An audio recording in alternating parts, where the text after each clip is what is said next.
سڵاوی کامەران حاجۆمەر و تیمی باسی ڕۆشتان لێبێت ئەم جارە باسمان هێناوەتە هەولێر لە هەولێر باس لە کێشە و گرفتی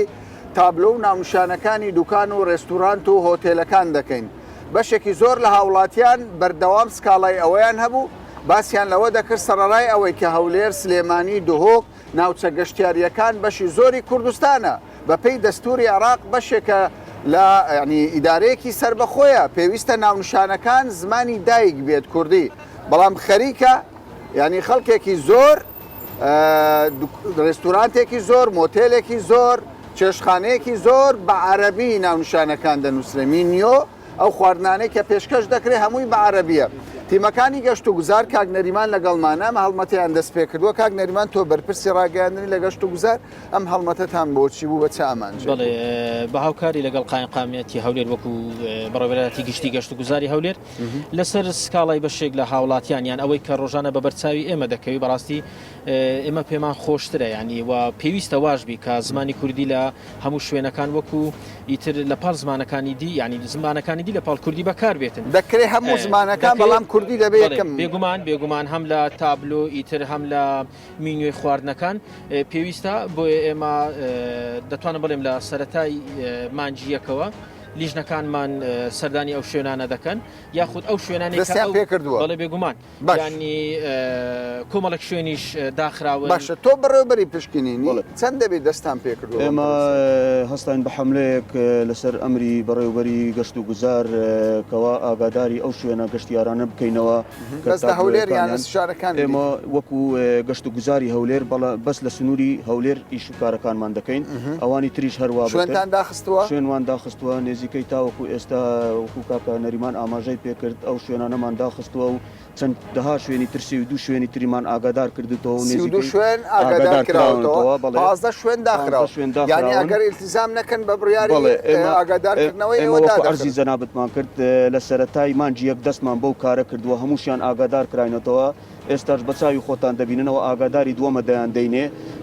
لە پاش ئاگاداری سێم ئێمە هەڵدەستین بەکاری داخستن لەگەر بە هەماهەنگی لەگەر لێژنەی قایمقایمەتی هەولێر باشەکەوە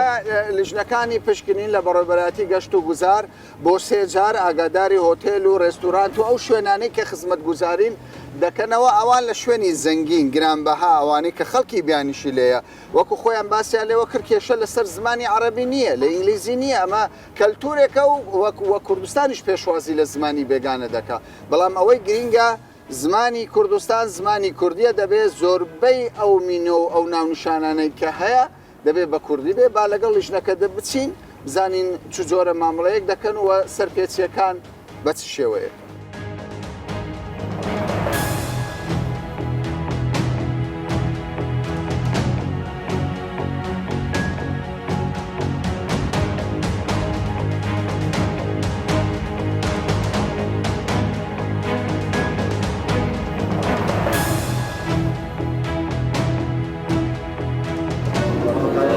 ئاگداری دووەرگرتو لەسەر مینیۆ و لۆگۆی دەری کردی کە کوردی هەڵێشتا نەمەمان دەکەین کەی دەردەچین هەفتەیش هەڵە دەکەین مۆڵەتەکە چەندە دراوی مۆڵەتمان نەدراوە نانە چەندیان مۆڵەت داوی کە دەبی لەو ماوەی تەواوی کەی کتابەکە ئەو ئاگدارکردنەوەکەی کە لە بۆ تاکە ئەو ئاگدارکردنەوەکە ڕۆژ نابێت ئەدی مینیۆ چاکردیە مینیۆەکە مینومان هەر بەخۆی کوردی هەیە بەس لەو حەیدەرێ بەس لەو حەیدەریمان شتمانەوە تۆ خاوەنی ئێرە؟ نا سەرپەرشتیار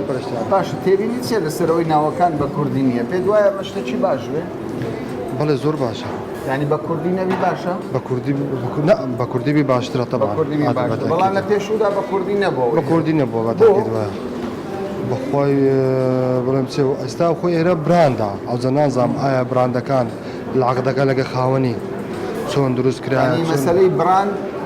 کوردی زمانی کوردی شمولی ناکە؟ نازانمە حەسەب عەقدی مەسەلەن چۆن عەقد کرا لەسەر پێشتر مینیۆی ئێوە کوردی بوو؟ هەر کوردی بوو لە بیدایەتەوە بەڵام ئێستا ئێوە بە حیساب بەس تەنانەت تابلۆیەکەمان کوردی نییە باشە ئێستا بڕیارتاندا تابلۆیەکە بەتاکیدا بەتاکید ئەی سەبارەت بە نرخ چۆنە؟ نرخمان زۆر گونجاوە باشە قاوەیەک بۆ چەندە لە ئێوە؟ بەخوای قاوە حەسەب قاوەیە دانوای قاوەمان بۆ نمونە قاوەیەکی سادە 5,000 6,000 شیوە نرخەکەی باشەوە ئەگەر وەکو براند و بە شێوەی پلەکەی سەیری بکەین ینی ئەگەر تا 5 ئەستێرەش بی گونجاوە تاڕاتە چکە بێگومان ئەو شوێنانە میوانی تایبەتی دێ لەوانەیە ئەو خواردن و کەل و پەلانی کە بەکاردێنین کوالیتیان بەرزبی دوێ لەوانەیە لەگەڵ ئێمە لەو نرخەی ئەگە بە تایبەت 5 ئەستێری کێشەی نەبی بەڵام ئێمە داوامان ئەوەیە کە کەمتر لەو نرخەش بی بۆ ئەوەی هەموو خەڵکێک بتوانانی باشە 5,000 دینار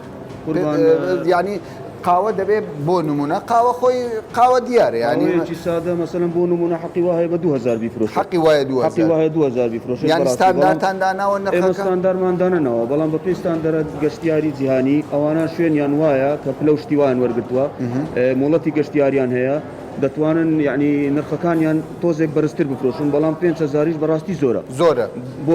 لەگەڵ 5,000 نینە ئێمە لەگەڵ 5,000 نیناوە هەروەها ئێستاش ئاگاداریان دەکەینەوە کەوا جارێکی تر هەڵبستن بە پێداچوونەوە لە نرخی کەل و پەلەکانیان بەڕاستانەی ئێستا دەبینم چێ زەحمە نەبی ئەمە خۆمانە خۆسکە ئەمە ڕکلام باش ئەوە ڕیکلامە مینیۆتان هەیە ببینید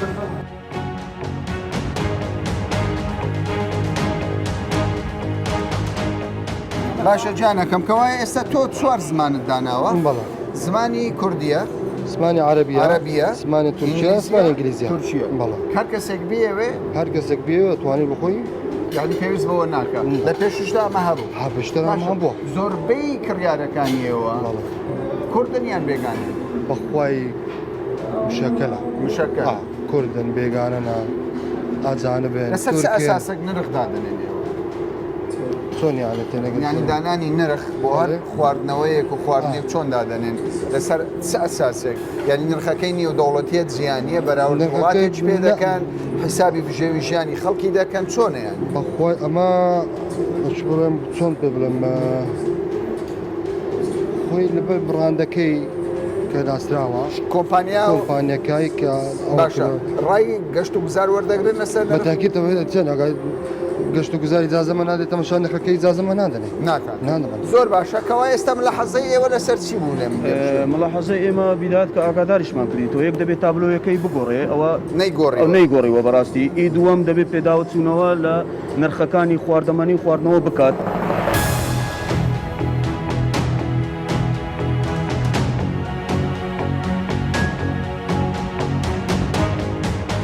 پێم لە تۆ لە خەڵکی هەولێر یا لە دەرەوە من لە سلێمان بەخێر بیت زۆر داوا کرد بەڵێ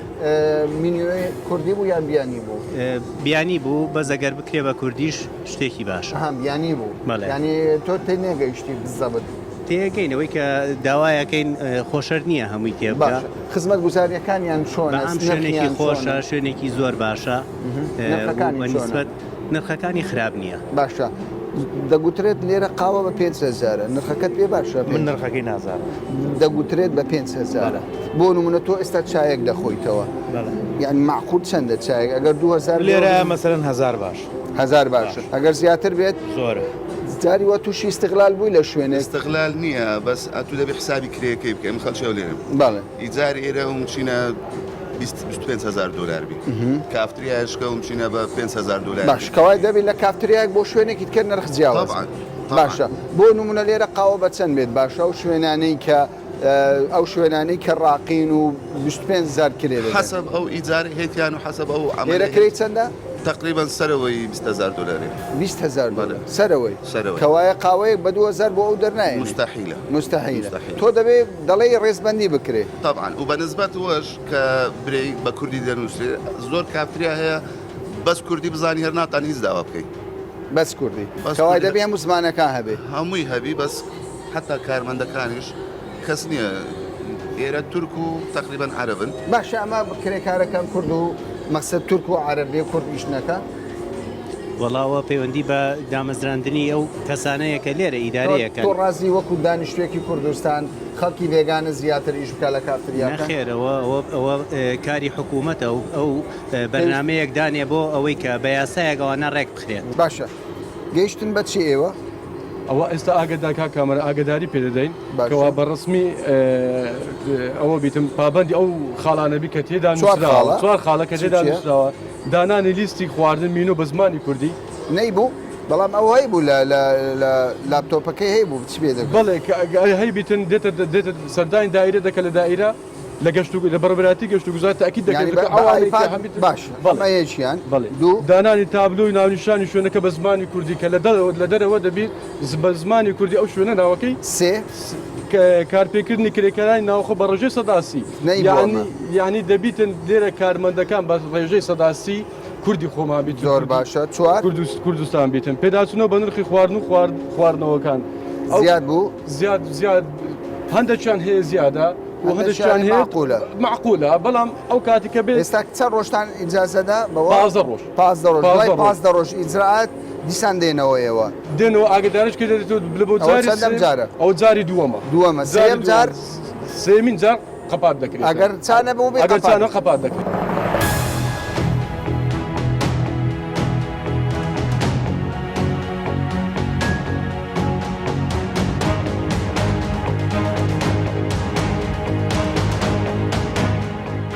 ئەمە شوێنێکی دیکەی کافتریا یاخود چێشتخانەیە هەر لە هەمان شوێن هەوڵ دەدەین بزانین لێرە لیژنەی گەشت و گوزار تیمەکانی پشکنی بزان سەر پێشەکان چێ پێشتر ئیجرعاتێک کراوە ئاگادارکردنەوەی کراوە بەڵام ئەم جارە دووەم جارە ئەم شوێنە بەسەر دەکەنەوە کوردی عربي انجلش کوردی نازانی کوردی ليش ما يعني القطعة مالتكم عنوان مالتكم مو بالكردي؟ نحن هلا عم وصينا كرمال نحط بالكردي تحت هيدا العنوان لانه بدنا نعمل شيء نفس الشيء يعني يكون شيء مرتب ما يكون بس تلزيق يعني بتعرف كثير مطاعم بحطوا بس تلزيق فنحن رح تكون شيء مرتب ارتب من هيك باشا وتلابق معه باشا من برساري اودا كم كردي دزاين ضل من كردي نازانم اما بەرپرسی ئەم چێشتخانە و کافتریایی ئیدارەی ئەم شوێنە دەکا دەڵێ کوردی نازانم دەڵێم بۆچی ناونیشانەکەتان بە کوردی نییە دەڵێ پێشتر نەمان بۆ بەڵام ئێستا هەوڵ دەدەین شتێکی جوانتر بە کوردی بینوسینەوە عندك عمال كردي؟ اكيد موجودين يعني قد بالمية؟ يعني تقريبا عم نحكي 60 65 اكثر حتى يمكن 70 صح باشا من سبارات بكري كارا كان برسار منيكر دەڕێ لە 16 لە 17 کرێکاری کورد لێرە کار دەکەن دیارە لەمەوە پابندە بەڵام من لەگەڵ تیمەکانی پشکنینی گەشت و گوزار دەچینە ژۆرۆ بزانین لە ژوورەوە چی ڕوو دەدەن.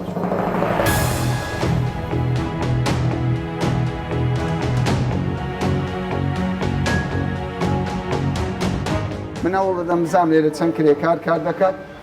چۆنی؟ باشی کوردی دەزانی؟ کوردی نازانی وەڵا نازانی کوردی باش ئەمە کوردی نازانی چۆنی باشی؟ کوردی دەزانی؟ یان کەم خەڵچێن دەرەی تۆ؟ ئەمن سووری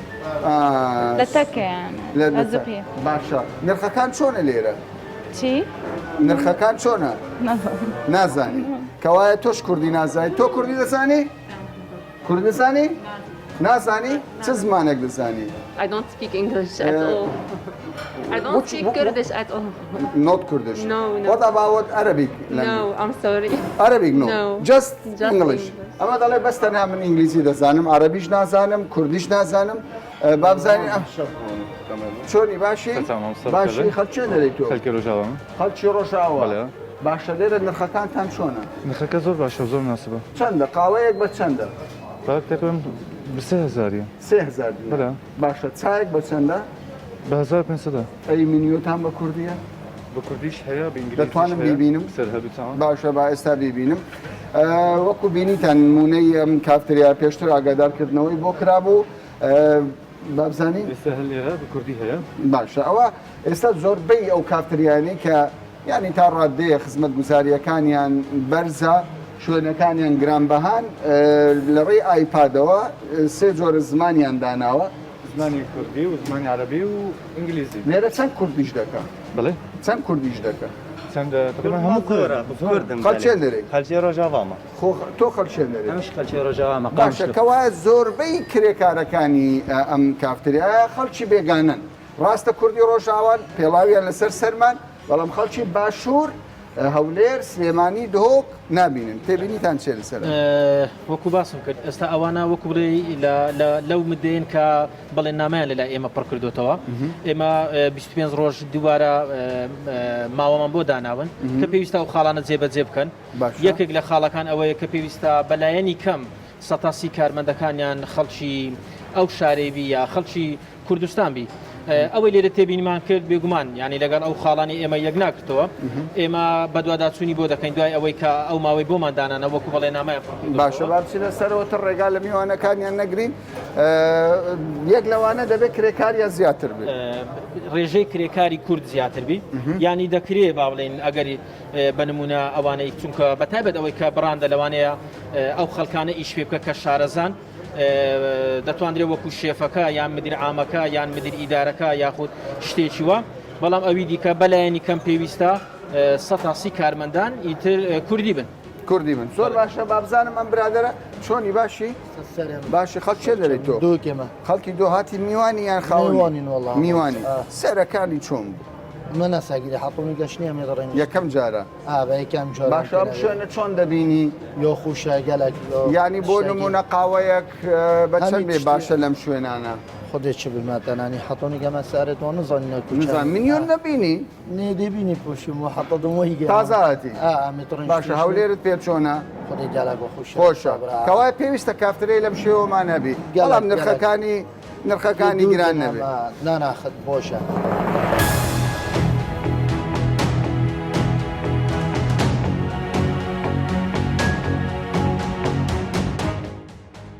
پاشەوەی شوێنی هەرە گرانبەهای شاری هەولێرمان بەسەر کردەوە ئێستا هاتووینەتە شوێنی تر کە زۆربەی خەڵکی هەولێر لەم کافتریا و چێشخانە و کافیانە زیاتر کات بەسەر دەبات ئەمە شەقامی 100 مەتری هەولێرە هەندێک شوێن بەسەر دەکەینەوە لەگەڵ تیمی پشکنینی گەشت و گوزار بابزانین لێرە چی ڕوودە نرخەکان فەرقی هەیە کاک بێگومان فەرقی هەیە ینی زۆر جار شوێنەکە دەور دەبینی یان پلەکەی دەور دەبینی ئایا پلە چەندە 5 ئەستێرەیە یان 2 ئەستێرەیە 3 ئەستێرەیە حسب و ڕیزبندیە کە لە لای خۆمان هەیە لە لای گەشت و گوزار بێگومان نرخەکان دەور دەبینی یان براند بەشێک لە شوێنەکان براندن ینی لەوانەیە لەقیان لە زۆر شوێن لە زۆر وڵاتان هەبی نرخەکان دیاری کراوە باشە ئەگەر لەوێ وەکو گوتیان قاوە بە 5,000 لێرە بە چەند بێت باشە لەم شەقام خدای بە گوێرە شوێنەکان سارەکەی دەگۆدرێ مەسەلەوە دە شوێنی براند هەیە سارەکەی ئێستا بۆ نمونە کەس خۆی بە بچووک نبینێ دەرەکە کە منیش براندم ینی چایەک بە چەند بێ باشە قاوەیەک بە چەند بێت ئێستا لێژنەی ئەوەی گەشت و گوزار کە ڕەشنووسێکی ئامادە کردووە بەوە سارەکە و شتەکان هەموو دیاری دەکرێت ئێستا لەو ڕەشنووسە دیاری دەکرێت کە مەسەلەن چای بە چەندێ بێت هەر مەسەن خواردنەکان بە کاملی دیاری دەکرێت معقولە لێرە بە 5,000 بێ دیاری دەکرێت لەوێ بە شوێوێکی گشتی دیاری بەڵێ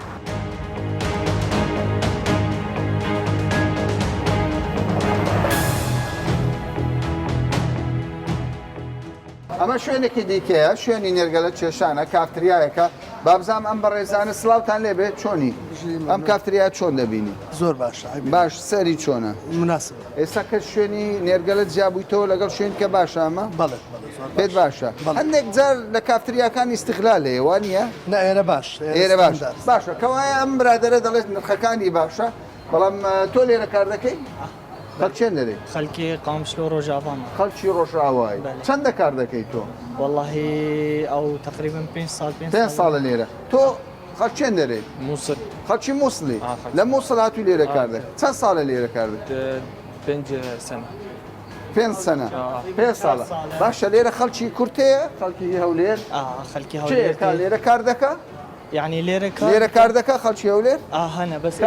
داوامی وانە بشی ساعت 6-5 ئەوها يعني دوام تبدیل دەبە چەند کرێکار هەیە والله تقريبا ئێرە ئەو حەر بەڵێ ئەو قسمی هان تقريبا 7-8 عملە تێدەنە و ئەو دویجی تقريبا چەندی خەڵکی هەولێری تێدایە والله تقريبا 4-5 نفر 4-5 نفر لە کۆی 30 کرێکار 4-5 نفری خەڵکی هەولێرە قدیم هەبوون بەس ئێستا جیەکی باشە خەڵکی هەولێر سلێمانی کوردستان زیرەک نینە لە میشە والله باشن بۆ زۆربەی کرێکارەکان لە کافتریا و ڕێستورانت و هۆتێلەکان خەڵکی کوردستان نییە یان مووسڵە یان کەرکووکە یان لبنانیە یان مصریە اي والله احتمال حزناك نيشك ناس حەز ناکەنیشکە ناس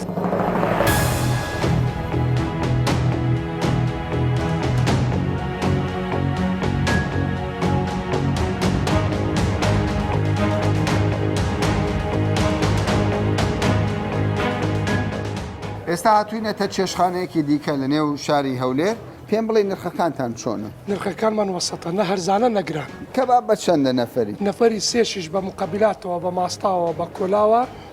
تقریبا 20,000 دینار ڕادەوە 20,000 دینار باشە هەندێک لە چێشتخانە کافتریا ڕێستوران چوزانم کاکە ناو نیشانەکانیان بە کوردی نانووسن بە عەرەبیە تۆ وەکو خاوەن چێشتخانەیە کەبابخانەیەک تێبینیت چیە لەسەر پێت وایە مە شتێکی جوان بێ بە قورعان دەزانین چۆن ئوستاز بەخۆی ئێستا لە وڵاتی ما بەخۆمانەوە کوردین عرب لێرە دەژی ئینگلیز دەژی شەریکات زۆرە ئەمە دەبی کابرەوەتنی بە کوردیەکەی دەنووسین بە عەرەبیەکەش دەنووسین ڕێکت بە ئینگلیزیەکەش باشە پێم بڵێ تۆ بۆ تۆ کرێکاری خۆمانە گرنگیان بێگانە حتا کرێکاری کوردی خۆمان هەبێت ئەجنەبی بە ئیش ناخەم یعنی با نەبتە عنسوریەت واللهی ئەوە وەکو شخصی خۆم ئەگەر ئەمن کورد لێرە ئیش بک خزمەتکاری کوردی باشە توخوا تۆ خەڵکی چێن دەرێ خەڵکی ئەو لێرم باشە کە دەچێت کافتریایە دەچێت چوزانم چێشتخانەیەک مینۆیەکە دەهات بە زمانی کوردی نەبوو ئەمە بێزاری دەکردی ئەی چۆن حەزم لەیە بە زمانی کوردی بی دوایی بە زمانەکانی ئێستا و ئیزراعەتت پێ باشە دەڵێن لە 130 دەبێ کورد بێ لەو چێشخانەیە ئیش دەکەن پێت باشە باڵە پێم باشە تووشی وا حالەتی وا بووی کە ینی کرێکارەکە کوردی نەزانێ بێت بڵێ چ دەخۆت بەڵێ چۆن بۆم باسکە لە چ شوێنێشتیمە لە مەتعامی دانیشتیمە گەشتیاری بووە کرێکارەکە کورد نەبووە گوتم کاکە ئاوەچی بنێ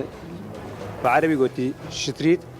یعنی یەکسەر بە عەرەبی قسەم لەگەڵ کردی باشە چیتان بینی لێرە قوربان ئەوەی ئێمە مەڵە حەزەمان کە حەسەب قسەی ئەو برادرە بەڕاستی ئێستا ئاگاداریەکی دەدەینێ وەکو لەژنەی پشکنین پێویستە بە زووترین کات سەردانمان بکات لە بەڕێوەبەرەتی گەشت و گوزار بۆ ئەوەی ڕەچاوی ئەم خاڵە بکاتکەوە پێداچوونەوە بە نرخی خواردن و خواردنەوەکان بکات بۆ لە بەڕاستی ئەمە کەوا دەیبینین ئەمڕۆ لە ئەو بارودۆخەی یەک نەفەر کەباب بە 20,000 ناڵێم زۆر گرانە بەڵام تۆزێکیش مەسەرەن لەباری ئەو خەڵکەی تۆزێک گرانە 20,000 بەڕاستی 20,000 گران ئەوە دەرکەوت 20,000ەکەیان پێ زۆر ئەمن قسەی کاکەی زۆر تەواوە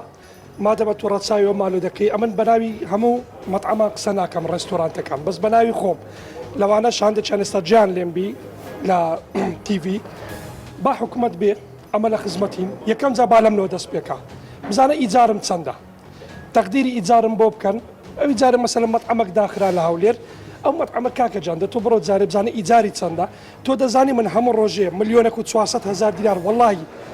بەداتا پێت دەڵم بەس کرێ ڕۆژانەی عەمەلەمە باشە بەڵام کەبابەکەی تۆ کە دەڵێ یەک نەفەر لێرە حیسابەکەش ئەوەیە ئایا هەمان ئەو یەک نەفرەیە کە لە شوێنی کە دەفرۆشێت یان زیاترە ئوستازم دوو مەطعەمەیە خاوەنی کەبابخانە ئیسکانم لەگەڵ ئێرە سیاحی و شعبی فەرقی بڕۆ دەچین لە ئیسکان خۆ بە خۆتان لەوانەیە لە ئیسکانتان ناتاخوات بێت کەباب دووشیش کەبابی دەخۆی بە ماستاوەوە بە مقابلاتەوە 10,000 دیناری وەردەگرین کرێم لێم وەرگرە کرێکەم لەوێن دەرێ ماجێ 2 ملیۆن و نیوە لێرە ئەمن 79 ڕقەی کرێ دەدەم کاک نەریمان ئەمە کۆتا هەڵمەتتان دەبێ یانیش بەردەوام دەبنێەوە چپەیامێکتانەیە بۆ چێشخانە و ڕێستۆران و کافتریاکان کە ئێستاش پابندی ڕێنماییەکان بێگومان ئەمن پێشتریش باسم کرد ینی لیژنەکانی ئێمە بەردەوا من لیژنەمان هەیە بە ڕۆژ دەردەچی و بە شەویش دەردەچی سەردانی هەموو شوێنەکان دەکەم ئێمە ڕێنمایی تایبەتیان پێ دەدەین وەکو ئەوەی کە ئەو بەڕێزش باسی کرد بێگومان شوێنێک بۆ شوێنێک دەوری هەیە ڕێستورانتێک دەرێن بەر لەوەی ئێمە بین ئێوە خۆتان پابند بێگومان ناونیشانەکان بگۆڕن ئێمە لە ڕێگای سوسیال میدیاوە چەند وەکو بڵێ هەڵمەتێکمان دەست پێ کردووە لە ڕێگای کەناڵەکانی ڕاگەیاندن بۆ ئەوەی پێشتر ئەوان ئاگداری ئەو ڕێنمایانە بن کە ئێمە قەرارمان لەسەرداوە و ئاگداریشان دەکەینەوە بە شێوەیەکی فەرمی بە نووسراوی فەرمی بە لە ڕێگەی لیژنەکانی خۆمانەوە دووبارە ئێمە چەند ڕۆژێک دادەنین بۆیان هەر شوێنێک دووبارە سەردانیان دەکەینەوە لە کاتی هەبوونی سەرپێچی یاخود جێبەجێ نەکردنی ئەو ڕێنمایانە بێگومان ئیجراعاتی تایبەتیان لەگەڵ دەکەین بەپێی ئەو ڕێنمایانێک کە لە گەشت و گوزاری هەولێر هەیە باشە کەوایە ئەمە دەستەی گەشت و گوزار بوو دوا ڕێنمایی بۆ تەواوی خاوەن ڕێستورانت و کافتریا و کافێ و چوزانم هەموو ئەوانەی کە خزمەت گوزاری پێشکەش دەکەن تکایە کرێکاری خۆمانە بەکاربهێنن لە 130 ناونیشانەکان با بە کوردی بێ مینوەکان با بە کوردی زمانەکانی دیکە شەر هەموو هەبێ بە پێشەوانەوە بەر لەوەی ئەوان ئیجراعات بکەن پێویستە خۆتان ئەم ئیجراعاتانە بکەن و هەر کەسێکیش خۆی بدزێتەوە وەکو خۆیان باسیەوە دەکەن بەلای کەمیەوە لە هەولێر کەس قوتاری نابێ و لە داهاتوودا ئیجراعاتی تەواوی لەگەڵدا دەکرێت تا باسێکی دیکە و بابەتێکی دیکە بەخواتان دەست بێت.